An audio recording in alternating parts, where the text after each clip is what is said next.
Well, at last, it's primary election night here on HOMTV. We will be with you until all the results are in tonight. I'm Mark Bayshore. We're happy to welcome Susan J. Demas to our HOMTV studio. Susan's a longtime journalist, writer, and editor based here in the Lansing area, and her focus never strays too far from politics and government. She recently joined Farrow and Associates and serves as a vice president there. Farrow and Associates, a Michigan communications strategy firm. Susan, welcome. Good to see you. Good to see you. Before we get into the races and the ballot questions that people in our area will be watching, I want to ask you about this primary season, just generally. The national political landscape has been so turbulent. Do you see any of that turbulence trickling down and impacting state and local contests? Well, I think we have some pretty interesting gubernatorial races on both sides, Democrat and Republican. I think the Republican primary has been very nasty. The Democratic primary has been interesting, and there are a lot of dynamics in the three-way race, and I'm not going to sit here and tell you that I know what's going to happen tonight. That won't stop me from asking you. But the president has created a pretty profound political divide in the country, and when candidates like Bill Schuette repeatedly emphasize, hey, I'm with the president and the president's with me, it's a statement that gets everybody's attention and really emphasizes those fault lines. Would you agree? Absolutely. And I think it's absolutely a smart play for Bill Schuette in the Republican primary. Trump is very popular with Republicans, and he has tied himself at the hip. I think it becomes an issue if he does win the nomination, because everybody has seen that the president's poll numbers in Michigan have fallen. The latest polling from Marist shows that he's under 40% here. So Bill Schuette may not like the president quite as much on August 8th as he did on August 7th if he wins. And broadly, how do you assess this crop of candidates, in particular the neophytes, the ones who are just jumping in? We've got 3 of those here in the 8th District alone, 2 Democrats and 1 Republican, Slotkin, Smith, and Lokesh Kumar. Yeah. So I think Mike Bishop doesn't have too much to worry about to win the nomination, and his focus is being very concerned about November. I think Alyssa Slotkin is going to win. Once again, I just have to tell you, I have no crystal ball. I have been wrong about things before, but I think she's running a very good campaign. I think she's an extremely strong general election candidate, and I do expect that she will win tonight, although Chris Smith is certainly putting up an insurgent campaign. He has done some mail advertising and is all over social media. This sense of anticipation is not going to go away tonight. There's been so much anticipation right alongside for November. And of course, there's been so much talk about the possibility of a blue wave of the Democrats not just doing well, but doing exceptionally well. What do you think? If Democrats are going to win congressional seats in Michigan, if they're going to take back either chamber of the legislature, which would likely be the State House, if they do at all, it has to be a blue wave, because if you look at the numbers in Michigan, they're not very pretty for Democrats.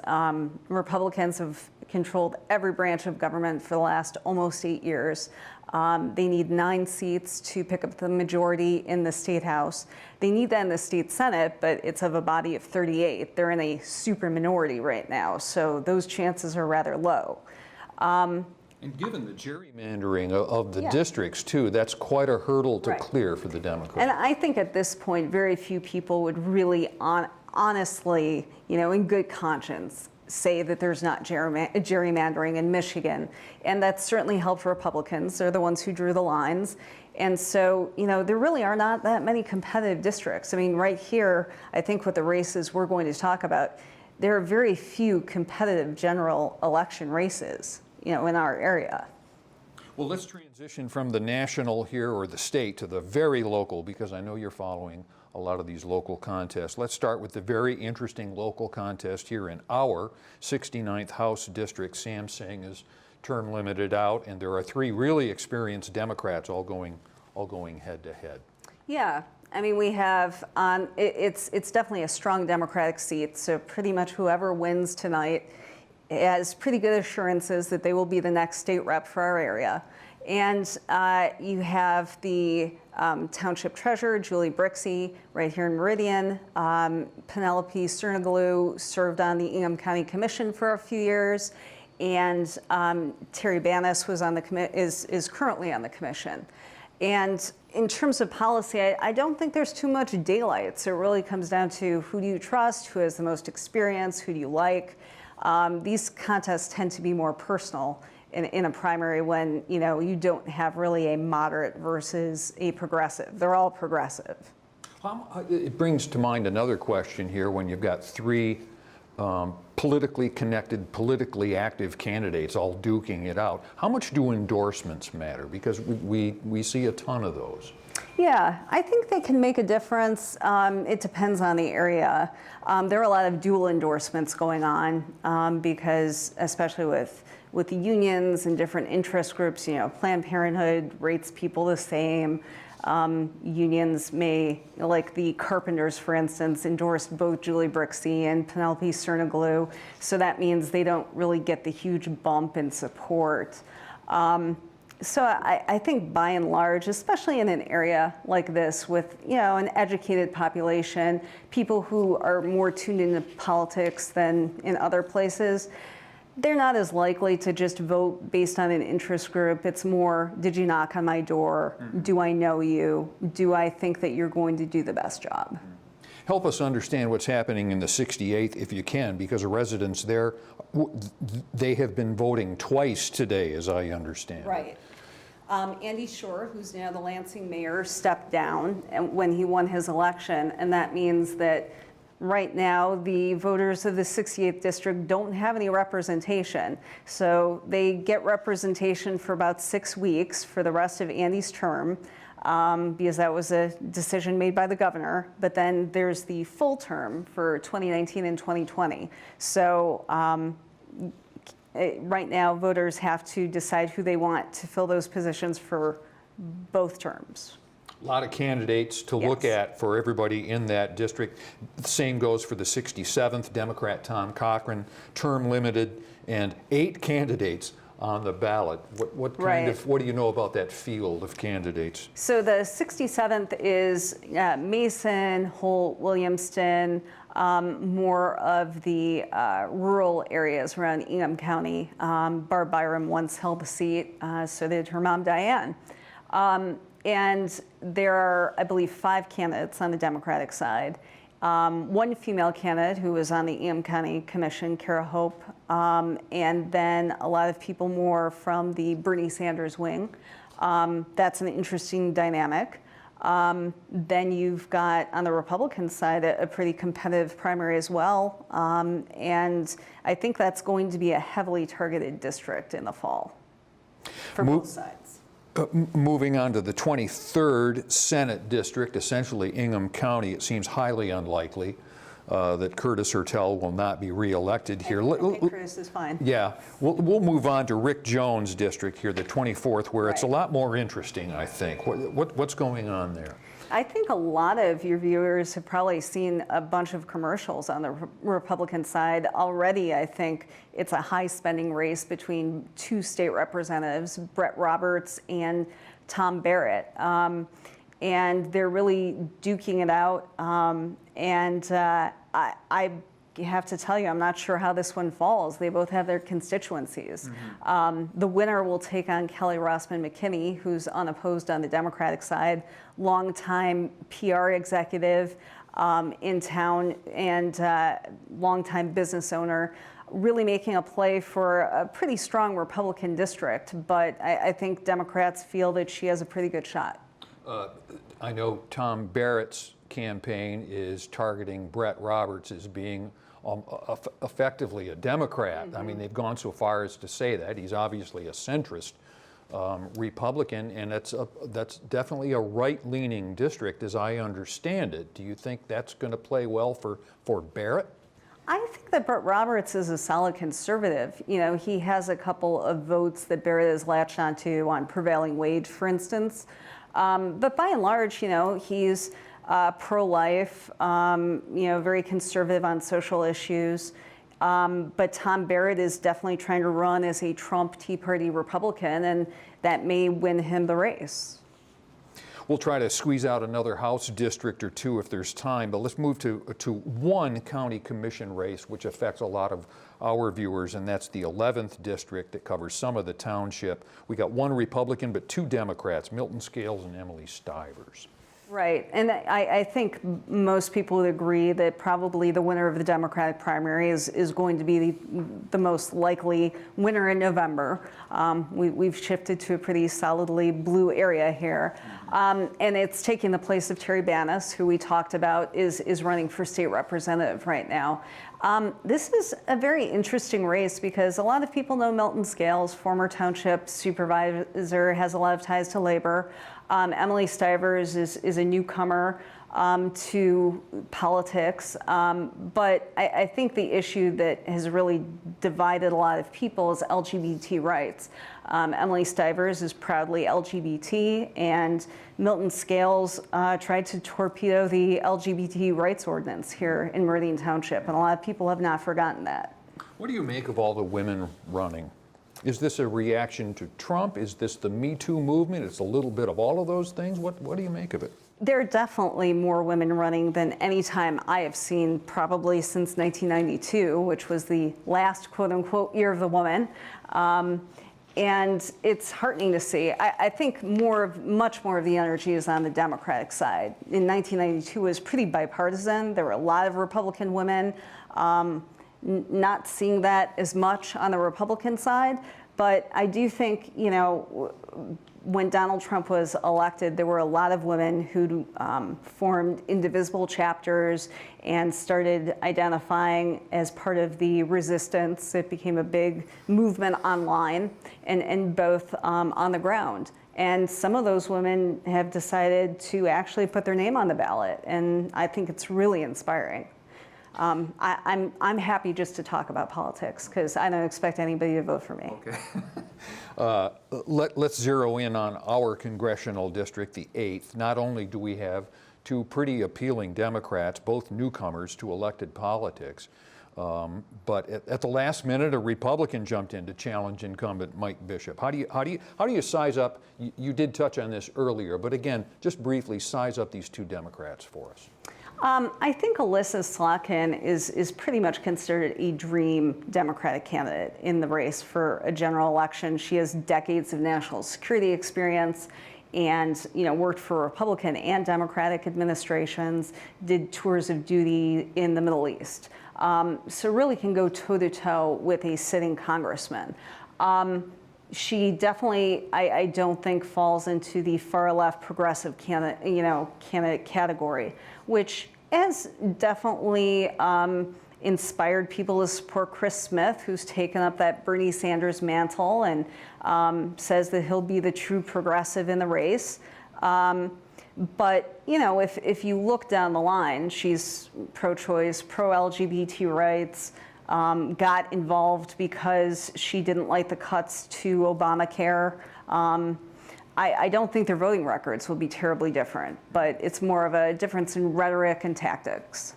The 8th was a district drawn to favor the Republican, assuming a Slotkin versus Bishop contest in November. Absolutely. I got to put you on the spot. What do you think?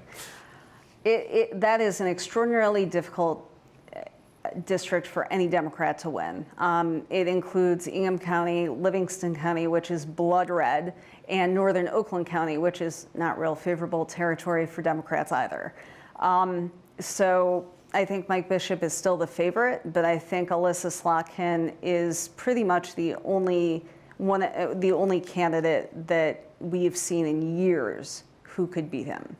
How important are Michigan contests in determining how Democrats do in the U.S. House? Are there many districts that could flip here, or likely not? The two districts that make the top of any handicappers list are the 8th and the 11th. The 11th is Southeast Michigan, and that's an open seat because Dave Trott is retiring. Democrats can take back the Congress without picking up a single seat here. It would certainly make it easier. But as we talked about, given how gerrymandered the map is, I would say that it's difficult for Democrats to pick up seats here, and they probably would have an easier time in some other states. We're going to do some jumping around here because there's so much in front of voters here today. Ingham County ballot proposals include a measure to fund a new jail. The existing jail is really old. Tell us about that. Yeah. A lot of people thought that perhaps this should have been on the ballot in 2016, but we did have several millages back then, for the animal shelter, et cetera. I think right now, if you're looking at the history of millages in Ingham County, it looks good for any millage. We don't turn down tax requests here. At the same time, for trails, for healthcare, we also have a library millage on the ballot. But there is an open question, and I've heard some nervousness from people about how much is too much. I mean, we have had a lot of millages in recent years.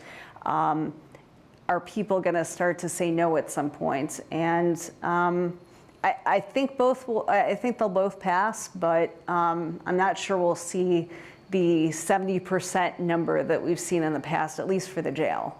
I think the library is pretty safe. People generally support libraries around here. It's interesting too, because you've got a candidate for commissioner, Walt Sorg, definitely a blue kind of guy, who's actually calling for the county to bond to improve roads in the area. Right. So.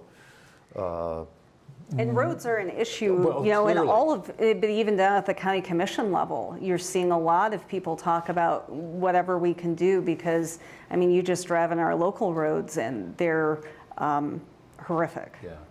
East Lansing voters are looking at a much debated income tax proposal that would, if I understand it correctly, bump the income tax but cap property taxes. A lot of talk about this locally, and this is an issue that went down to defeat, or a similar issue went down to defeat pretty recently. How do you size that up? There are a lot of interesting dynamics in East Lansing right now. You have Mayor Mark Meadows, who was in the state legislature for years and has definitely been fighting with the business community on a lot of issues.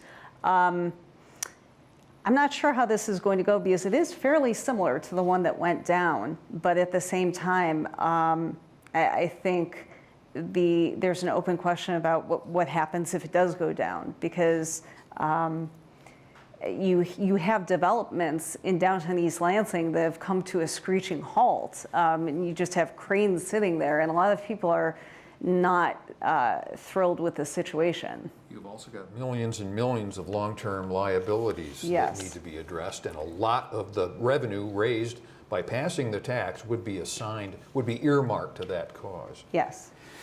There's a proposal to renew a tax levy for the capital area district libraries. This is a renewal, 1.56 mils for 4 years. I feel pretty good about that one. I personally like libraries quite a bit, and I think in this community that's a pretty shared value, and you're not asking for a gigantic tax increase. So I think that one has a very good chance of passing. It strikes me that some voters might consider a new jail as so much more critical than libraries. Right. That they might be inclined to approve the justice millage and maybe say no to the library millage. You could see that. The psychology kind of plays that. It could be, but at the same time, I think there are some people who would much rather see more money thrown at libraries than even to build a new jail, despite the need.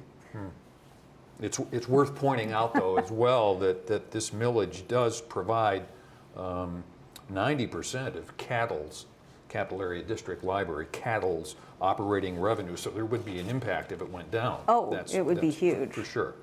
At this point in the governor's primaries, one candidate in each party seems to be in the driver's seat, despite a great deal of effort to change that by their challengers. Whitmer for the Dems, Schuette for the GOP. Let's talk about these Democrats first. Is anyone a viable threat to Gretchen Whitmer for the nomination? Oh, both of her opponents are. I mean, you have Sri Tanadar, who has spent $11 million of his own money. You can't laugh that off. And he was leading in some of the polls while he was the only one on TV. I also think that something that has been overlooked is he has a very strong get out the vote effort in Detroit. Reverend Bullock is running his campaign. He has lots of ties to the community. And there's a reason why he's been sitting in second place in spite of so many national media being enamored with Abdul al-Sayed. You know, the national media doesn't cast a ballot tonight. It's those of us in Michigan. And then, you know, Abdul al-Sayed has gotten two very big endorsements, Bernie Sanders and Alexandria Ocasio-Cortez, who just won her primary in the Bronx for Congress. I think Abdul would be much better served if those endorsements had come earlier on, especially Bernie Sanders, because he is out of money and he really could have used it a couple weeks ago. But, you know, it would not be the biggest surprise if he ended up closing the gap. I just think it's unlikely. Well, as you and I sit here on Wednesday, August 1st, full transparency there, we've just learned that Bernie Sanders will stump this weekend in Southeast Michigan for al-Sayed. Too little, too late, or could Senator Sanders work some magic here for Abdul al-Sayed? You never know, but you know, in terms of what campaigns need, they need funds for the last leg of the race. And Bernie Sanders' endorsement, you know, a week ago was pretty late on that front. Presumably, someone deciding to vote for al-Sayed would be maybe predisposed in the first place to vote for Sri Tanadar. It would seem there would be more back and forth between those two candidates' voters than between al-Sayed and Gretchen Whitmer. So is Gretchen Whitmer's hoping that al-Sayed does that that he peels away votes from Sri Tanadar? I'm sure that is what she's hoping for. I think really, you know, you have an interesting dynamic because when people are asked in this race about issues, they by and large agree, even Sri Tanadar, although I think a lot of progressives don't buy that he's sincere, which is a totally different issue. There are lots of progressives who support Gretchen Whitmer. She was by and large one of the most progressive candidates, legislators that I ever covered in Michigan politics. But I think the way the race has been cast by a lot of pundits is it's Hillary versus Bernie all over again. When in reality, I think it's more interesting, especially with Sri Tanadar, who has a very interesting story in and of itself and is self-funding. Has the effort to connect Gretchen Whitmer with dark money had impact? I think it has. I think the Blue Cross attacks that both Abdul al-Sayed and Sri Tanadar have levied against her have had an impact. At the same time, I think there's a backlash because they keep tying it back to the fact that her father ran Blue Cross Blue Shield. And I think a lot of progressive women don't really see why an accomplished woman's father keeps being brought into things. What impact generally do you think negative campaigning plays? And have you seen more of it than you expected this campaign cycle, or less, or what? I think the Democratic primary has been pretty tame. You know, there have been some negative flashpoints, but the most negative point was from Republican candidate Pat Kolbeck saying anti-Muslim remarks about Abdul al-Sayed. And then you had both Sri Tanadar and Gretchen Whitmer come to his defense. So you're not seeing that within the Democratic primary, at least not on the surface, thankfully. The Republican primary has been far more of a slugfest, and I'm not sure that anybody is going to buy on August 8th Brian Callier, Bill Schuette doing a heartfelt endorsement of the other because they genuinely seem to dislike one another. Let's talk about money. We talked about Sri Tanadar's self-funded campaign. He spent a lot of his own money. Whitmer has sizable financial assets as well. How big a role did money end up playing in this campaign? Well, Sri Tanadar wouldn't even be a factor if it wasn't for his $11 million and spending money very early on. And that totally changed the dynamic. It also, I think, had a huge impact on Abdul al-Sayed because if this were a one-on-one race, I think he would be in better shape than he is now. Instead, he was left trying to fight to get his message out with not having as much funding and trying to convince people that he really was the progressive in the race. Let's talk about the Republicans a bit here. Another crowded field with the current Attorney General Bill Schuette leading polls, despite Lieutenant Governor Brian Calley's attempts to derail him, which have been pretty persistent. Yeah, it's been a slugfest. I think, as I said, there have been a lot of negative ads and attacks. The most recent one is about Bill Schuette's staff doing political work on official government time. There was the controversy about him forgetting about his multi-million-dollar island and asking his staff to notarize paperwork while they were on the clock. Definitely Bill Schuette has been hitting Brian Calley for being the part-time LG, going out of state to get his accreditation with Harvard, his role in the Flint water crisis. And, it definitely, most of the ads on the Republican side have been very negative. So I think, like I said, it's going to be harder for them to put it back together. Their advantage is that most Republicans will vote for whoever the nominee is, no matter what. In the end, you saw that with Donald Trump. He was extremely divisive, but even Brian Calley, who unendorsed him, ended up voting for him in the end. Is there a candidate that strikes you as whose support strikes you as noticeably soft? I think Schuette's support has been soft, which is why Brian Calley has been able to make some inroads. Bill Schuette, can raise money. He's got the name ID from being Attorney General, but, there are less Republicans, I think, that feel a personal loyalty and affection for him. I wonder about Brian Calley's future in electoral politics. I mean, we're at a point in Republican politics, conservative politics, where Republicans of the Snyder and Calley stripe seem a whole lot less relevant at the moment than they did even just a few years ago. Is there a future for a moderate Republican in this state? Well, I think, I'm not really sure that I would call Brian Calley a moderate. He's certainly more conservative than Rick Snyder is, especially on social issues. But less so certainly than Jim Hines, Patrick Goldbeck. Yes, I would say Brian Calley has not gone on anti-Muslim tirades, so that's a point for him. But, is he a Trump Republican? No. But let's be honest, Bill Schuette isn't a Trump Republican. He's a George H.W. Bush Republican who has remade himself as a Tea Party Republican and now is a Trump Republican. He's very good at seeing where the political winds are blowing. But in terms of his politics, I think most people would identify Schuette as being to the right of Calley. Brian Calley's a young man, though. I would not count him out if he loses tonight. I wouldn't say that the doors are closed to his political future. You never know. Two Republicans are vying for the chance to face Debbie Stabenow in November. John James and Sandy Penzler. Tell us about these two. Yeah, and you saw that John James got the late Donald Trump endorsement. Once again, I'm sure he really would have appreciated that a couple of weeks earlier to fully capitalize on that financially and cast himself as the Trump Republican. But it's an interesting dynamic because neither one of them were very well known before this race.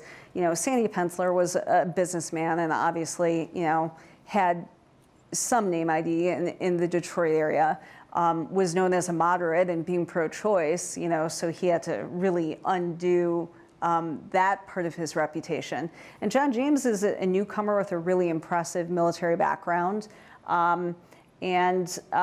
Certainly Republicans would love for him to be a new face of the party as being, one of the few African-American, Republicans at that level. But I think because they don't have long histories in Michigan politics and really devoted followings, it's been harder to grasp what exactly is going to go on in that race. And certainly there's not as much excitement on the Republican side because Debbie Stabenow is going to be very hard to beat, and I think most people are focused on the governor's race. If forced to comment, though, who do you think would fare better against Stabenow? Probably John James. I say that because of the Trump endorsement, and his consultants are very well connected in the national political world and probably could draw, I would say, more dollars to the race.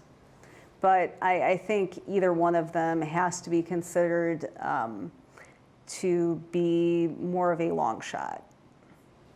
The Democrats' AG candidate will be Dana Nessel. The Republicans will determine theirs at their convention later this month. Tell us about these GOP candidates, Tom Leonard and Tanya Shootmaker.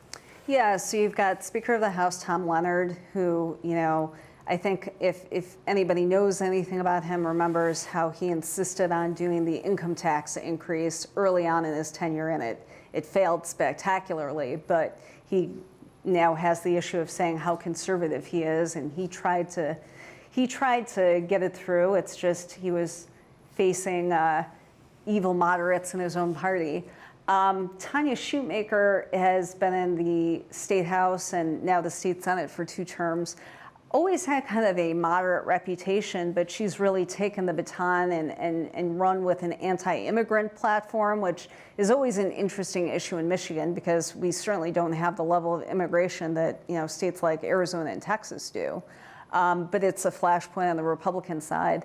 And, you know, both of them have definitely been trying to run Trump campaigns, and, you know, it's a convention fight. It's not on the ballot tonight. So they have to appeal to the true blue believers in the Republican Party. And by and large, those people are far more conservative than even your average Republican. I won't press you for you to handicap Dana Nessel versus Tom Leonard, unless you're really dying to. Well, you know what I would say? I think the conventional wisdom is Dana Nessel is a far left candidate, so she'll struggle statewide. What I think she has as an advantage is she is genuine. Like, she will say what's on her mind, and she is not a focus group candidate. And she's not going to play nice with whoever the nominee is. She will go after them like a honey badger. And that may work to her advantage in this cycle because, you know, people like genuine candidates. Well, we want to thank Susan J. Demas, Vice President at Farrow & Associates, and longtime journalist, writer, editor, political pundit, for being our guest here on Primary Night at HOMTV. SusanJDemas.com and on Twitter at SJDemas. Susan, thanks very much. Thank you. I'm Mark Bayshore.